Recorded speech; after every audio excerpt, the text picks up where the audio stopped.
information gave me here. Okay, so P is equal to 100y minus 2y squared.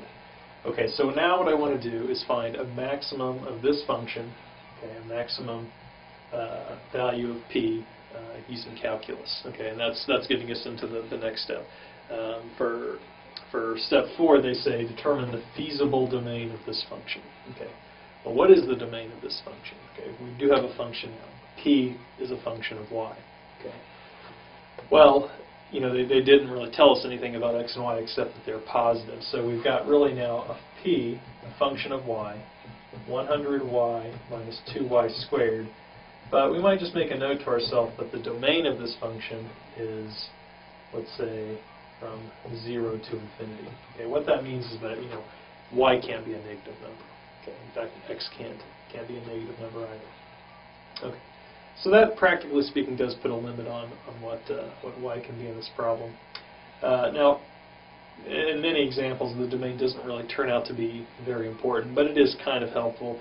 You know, what we have to move on to next is the technique of calculus to find maximums or minimums. And we're always concerned that, you know, do we have a relative minimum, or a relative maximum, or absolute maximum and minimum? Well, it's kind of helpful to just think about what these things can reasonably be. Now, I don't want to get focused too much on the interval itself, because in every problem in this book, essentially, where we optimize a real function, the maximum or minimum is going to have, but not at an endpoint of an interval. It's kind of a silly, a silly case, but typically at a critical number. But we do need to be sure that any critical numbers we find need to lie in this interval. Because if y, for instance, isn't between 0 and infinity, if it's a negative number, then that doesn't solve the problem. They said specifically they want positive numbers here. Okay, so what do we need to do here?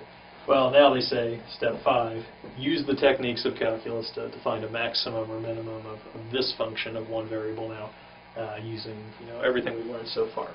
Okay. Well, you know, again, now it's pretty easy to do. You know, where can a function have a maximum? It can have a maximum or a minimum wherever the derivative is 0 or undefined, right, at a critical number. So we look at the derivative of this function. And again, y is the independent variable, so we just take the derivative, you know, with respect to y. We get 100 minus 4y. Okay? And if I set this equal to 0, right, I'm looking for a critical number now, I'll get 4y equals 100, or y equals 25. So this function only has one critical number, y equals 25. Okay, so that's our, you know, anticipated point for that maximizes the function. Now, to be sure that this is the value of y that maximizes p, we can actually do a little extra check.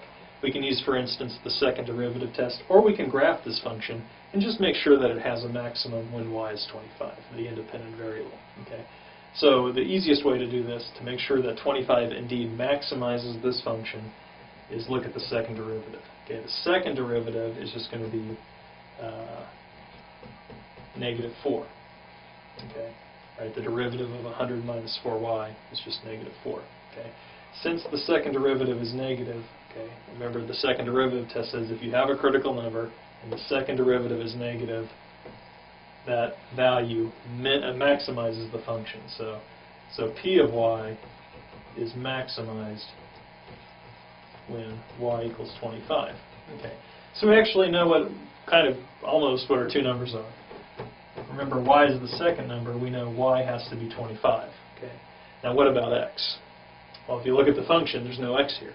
Okay. But if you go all the way back to that secondary equation where we said x plus 2y has to be equal to 100, we can substitute our value of y in, 25, and figure out what x has to be.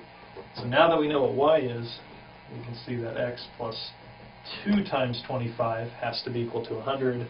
So that's x plus 50 equals 100, or x equals 50. If I subtract 50 from both sides of this equation, I'll get x equals 50. Okay. So doing that, we were able to find the two numbers. So the technique is basically this: get a function or an expression you'd like to maximize. Work to get that expression to just have one independent variable. It doesn't matter if it's x or y, but you want a function, a thing that you're trying to maximize, that depends on just one variable. And in this case, we made that one variable be y. Okay.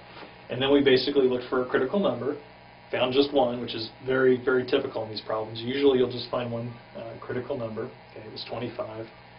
25, of course, is in the domain of the function. It's a positive number, so it could be one we're looking for. We double check that 25 maximizes the function, and then there you go.